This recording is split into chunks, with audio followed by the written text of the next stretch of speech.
नमस्कार, टीवी 9 राजस्थान पर आप सभी का स्वागत है और ये इनसाइड स्टोरी जहां हम बात करेंगे एसआई भर्ती परीक्षा 2021 की, जिसकी चर्चाएं लगातार आए दिन होती रहती है। अब देखिए 2026 में एक बार फिर से ये चर्चा में है और चर्चा में किस लिए है, क्योंकि सुप्रीम कोर्ट ने हाई कोर्ट के फैसले पर अपनी मुहर लगा दी है। क्योंकि हाई कोर्ट ने इस भर्ती को रद्द कर दिया था, जिसके बाद जो सिलेक्टेड कैंडिडेट्स थे वो सुप्रीम कोर्ट में उन्होंने याचिका लगाई थी। अब उन्होंने सुप्रीम कोर्ट से इस पर मुहर लगा दी गई है कि हाई कोर्ट का फैसला बरकरार रहेगा, यानी एसआई भर्ती परीक्षा 2021 रद्द ही रहेगी। और इस पर देखिए सुप्रीम कोर्ट ने तर्क या कहे कि एक एग्जाम्पल क्या कहा, जो अपनी उन्होंने जो आदेश देते वक्त कहा कि देखिए यदि पानी के गिलास में 2-3 बूंद जहर गिर जाए तो पूरे के पूरे पानी के गिलास को ही फेंकना पड़ता, उससे जहर को अलग नहीं किया जा सकता। इसीलिए जब ये भर्ती इतनी ज़्यादा मतलब चर्चाओं में है और इसमें इतनी ज़्यादा खामियां देखने को मिल चुकी है कि खुद आरपीएससी के जो सदस्य रहे हैं उन पर भी कोर्ट ने सख्त टिप्पणी की है और उन पे जो कार्रवाई की गई उनको भी संज्ञान में लिया है, तो इसीलिए इस भर्ती को रद्द कर दिया। अब देखिए इसके बाद राजस्थान की सियासत में उबाल देखने को मिल रहा है। और उबाल क्यों देखने को मिल रहा है? क्योंकि जब एसआई भर्ती को हाईकोर्ट ने भी रद्द किया था, तब भी जहां हनुमान बेनीवाल जैसे नेता लगातार इसको रद्द करने की मांग पर अड़े हुए थे, सरकार भी कहीं ना कहीं एक पक्ष ये रख रही थी कि भाई रद्द कर दी जाएगी, हम रद्द करवाएंगे।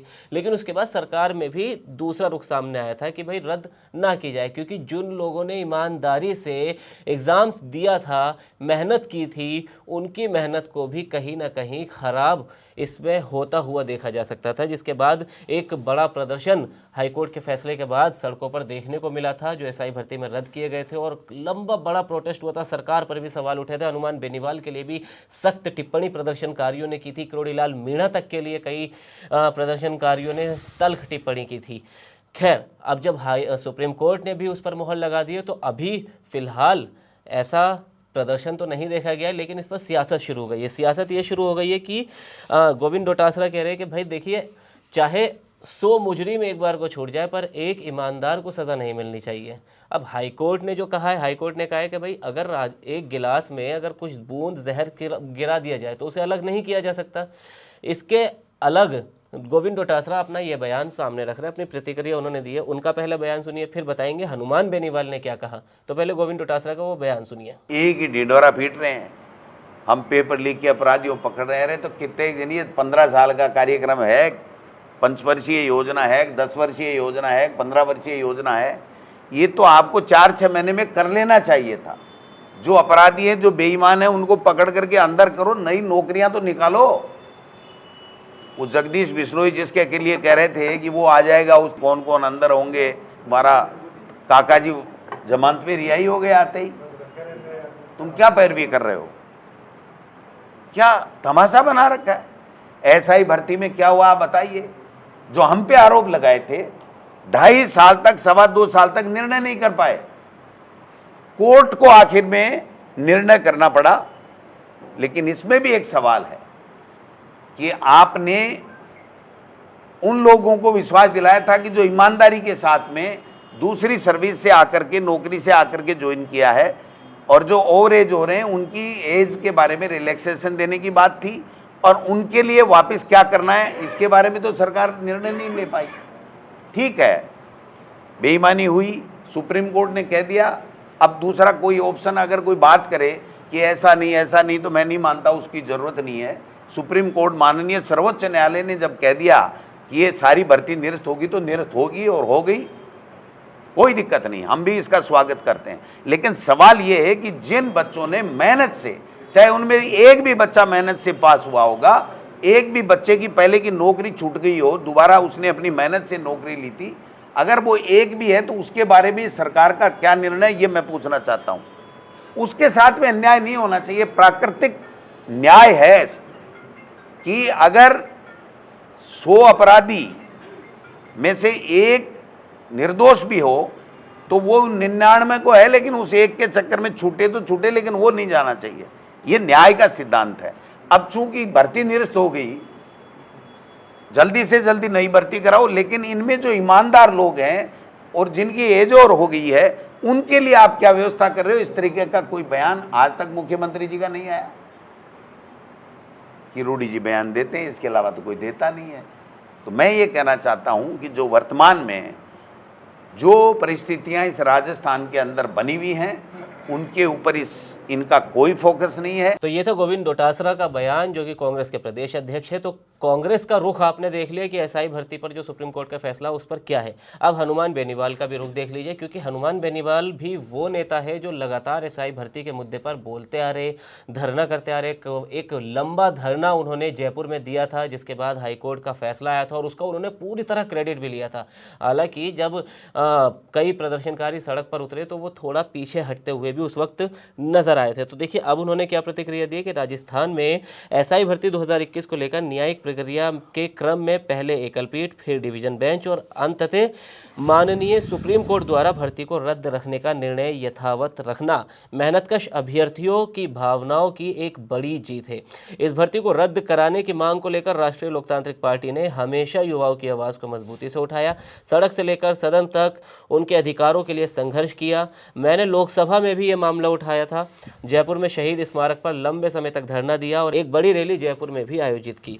हम मतलब एक लंबा चौड़ा पोस्ट है, आप उनके सोशल मीडिया प्लेटफॉर्म एक्स पर जाके वो पढ़ भी सकते हो, और एक नहीं उन्होंने दो पोस्ट किए। तो देखिए इससे आप ये समझ गए होंगे कि हनुमान बेनीवाल बिल्कुल पॉजिटिव, जैसे उन्होंने पहले दी थी पॉजिटिव प्रतिक्रिया अब भी दे रहे। तो सर इस पर बस मैं आपसे यही इसकी इनसाइड स्टोरी जानना चाहूँगा कि ये एक ऐसा रायता राजस्थान के सियासी गलियारों में बन गई है एसआई भर्ती परीक्षा 2021, जो ना तो समेटने में आ रहा है, सरकार भी उस पर डबल रुख देखने को मिल रहा है। जब कई कुछ मंत्री कहते हैं कि इसको रद्द किया जाना चाहिए, चाहे उसमें किरोड़ी लाल मीणा हो, लेकिन कई मंत्रियों का नाम भी आता है कि वो रद्द से नहीं करवाना चाहते। उसमें नाम आता है, हालांकि ये स्पष्ट नहीं है, हम सीधे तौर पर नहीं कह सकते। जोगराम पटेल का भी आता है और भी मंत्रियों का नाम आता है जो नहीं चाहते कि इसको रद्द किया जाए। अब देखिए अगर रद्द तो करना नहीं चाह रही थी ना सरकार, इसीलिए सुप्रीम कोर्ट गई, सब गई जी, लेकिन कहा तो जा रहा था ना सर, बयान तो ये भी आ रहे थे, तो इसीलिए सरकार का भी सरकार दो नहीं पक्ष चाह थे। रही। मैं यही कह रहा हूँ जी। 2023 में जिस मुद्दे को इतना बड़ा मुद्दा बनाया, रद्द किया, आज वो कांग्रेस के लिए वरदान साबित होता है। जी। आप देखिए कि चयनित अभ्यर्थियों की तरफ से कौन लड़ रहा था? अभिषेक मनु सिंह भी लड़ रहे थे। जी।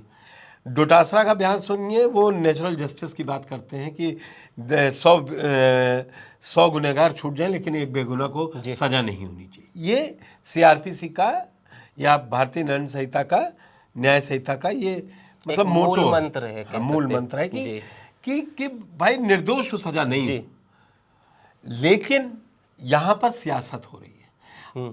देखिए आपने बयान सुनवाया, मतलब गोविंद सिंह डोटासरा क्या कह रहे हैं? बोले भाई जब कर लिया और उन्होंने स्वागत कर दिया, बोले आप करते गिरफ्तार करें, आपने क्यों नहीं किया? जो काम 4-6 महीने में हो जाना चाहिए था वो 2.5 साल तक लटका क्यों? यही कहते हैं कि जब कुछ ऐसे काम होने लगते हैं जी। जिसमें पैरालिसिस टाइप का मामला हो जाए, क्या नीतिगत फैसले नहीं लिया जा रहा था? जब आप पूरा चुनाव लड़े कि इसको भर्ती रद्द करेंगे, रद्द करेंगे, रद्द करेंगे, फिर आप आए तो आपने फिर पहले कहा अभी देख रहे हैं, फिर एक कमेटी बना दी, कमेटी ने भी रिकमेंड किया उसको लागू करने में। अब आप सोचिए जो चयनित बच्चे हैं उसमें वाकई में अगर एक भी चयनित है तो उसकी क्या गलती है? अगर किसी ने नौकरी छोड़ के दूसरी नौकरी ज्वाइन की तो उस नौकरी से भी गया, इस नौकरी से भी। जी। तो कुल मिला के सरकार को यहां फैसले लेने पड़ेंगे। ये सही बात है कि कोर्ट ने जो 859 पद निकले थे उनको भर्ती को रद्द कर दिया पूरी तरीके से, उसमें कोई फिर नहीं है। लेकिन सवाल यह है कि बीजेपी अब खुल के इस पर कब बोलेगी? जी। आप जब रद्द हो गई है तो आपने देखा किरोड़ी लाल मीणा को 48 घंटे हो गए, कुछ बोले? कोई बयान सामने नहीं आया, कोई पोस्ट नहीं है। जी। नहीं, इसी एसआई भर्ती परीक्षा के लिए कैसे सड़कों जुलाई पर में सड़कों पर लेके घूम रहे थे 1 साल पहले, फिर 25 में आपने अभी हनुमान बेनीवाल का बताया। तो लेकिन दरअसल ये यहाँ पे स्टैंड लेने वाली बात है, और इसीलिए मैं कह रहा हूँ कि अब कांग्रेस खुल के खेल रही, कह रही ठीक है आपने रद्द किया जी, तो अब आप करिए, आपने क्यों नहीं किया? तो बात तो यही आ गई है कि आप कब करेंगे। और चयनित बच्चे, आपने देखा था कैसे बच्चों ने मंत्रियों को घेरना शुरू किया था जो चयनित हुए। बिल्कुल। वो तो कर ही रहे थे जो इसमें भर्ती परीक्षा में घोटाले के पर्चा लीक पे मांग रहे थे, जो चयनित हुए थे वो भी लगातार मांग कर रहे थे अपनी।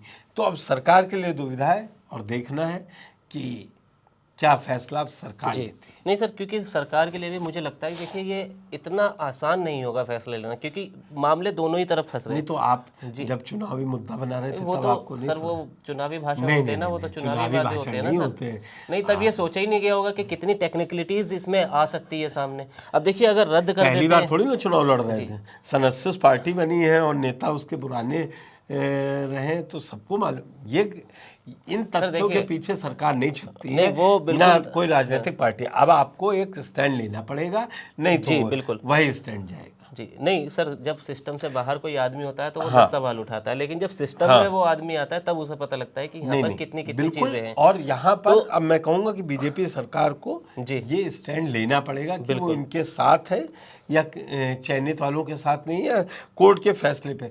और मुझे लगता है आखिरी में सरकार कोर्ट के फैसले का हवाला देके, जो मैंने बहुत पहले आपको नहीं, अभी कहा भी था। जो लगता है सर सरकार का जिस स्टैंड को अगर हम देखें तो वो सरकार कहीं ना कहीं इस पे बचती हुई नजर आ रही है। देखिए सरकार, किसी नहीं सरकार बच के नहीं सकते, वो आप बच नहीं सकते। अब सरकार ने कह दिया, कंटेम्प्ट में चला जाएगा कि रद्द वाले नौकरी कैसे कर रहे हैं। जी अब चीजें आगे नहीं, बढ़ मतलब रही हैं। अपनी जो या बोल तो है, रिव्यू में चला जाए। बोल वो कोर्ट के पाले में ही डालती हुई नजर आ रही है ना। अब देखते हैं, अब उसमें आगे क्या होगा ये जी देखने वाली बात। तो देखिए इतना आसान नहीं होगा एसआई भर्ती पे भी सरकार को फैसला लेना। आसान क्यों नहीं होगा? देखिए बस कुछ टेक्निकलिटीज़ ऐसी है इसमें कि अगर देखिए रद्द कर दिया तो फिर जो सिलेक्ट हुए थे उन बच्चों का सबका क्या होगा?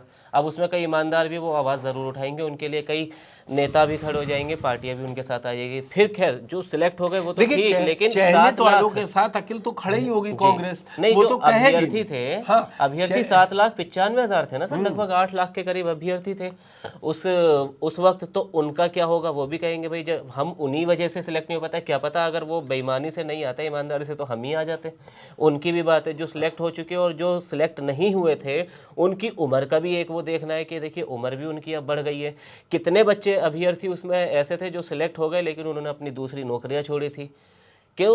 कई सारी टेक्निकलिटीज़ है जो सरकार को इसमें देखनी होगी, और ये कहीं ना कहीं सरकार के लिए एक सख्त कदम होगा, चाहे इस पार उठाए चाहे उस पार उठाए। लेकिन अंततः सरकार को देखिए एक फैसला यहाँ पर लेना ज़रूर पड़ेगा, क्योंकि ये एक बड़ा मुद्दा बनेगा आने वाले चुनाव में भी, चाहे वो निकाय चुनाव हो, पंचायत के चुनाव हो, या फिर 2028 के चुनाव। और देखिए 2028 के लिए तैयारी न सिर्फ कांग्रेस बल्कि बीजेपी भी शुरू कर चुकी है।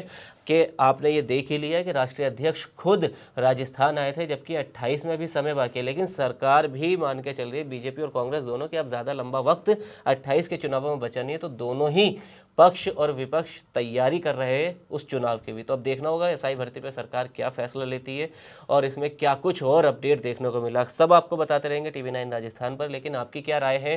क्या आप सोचते हैं? आप अपनी राय कमेंट बॉक्स में ज़रूर बताएं कि रद्द होनी चाहिए या नहीं होनी चाहिए। बाकी वीडियो को लाइक करें, शेयर करें, और राजस्थान से जुड़ी तमाम खबरों के लिए देखते रहिए TV9 राजस्थान।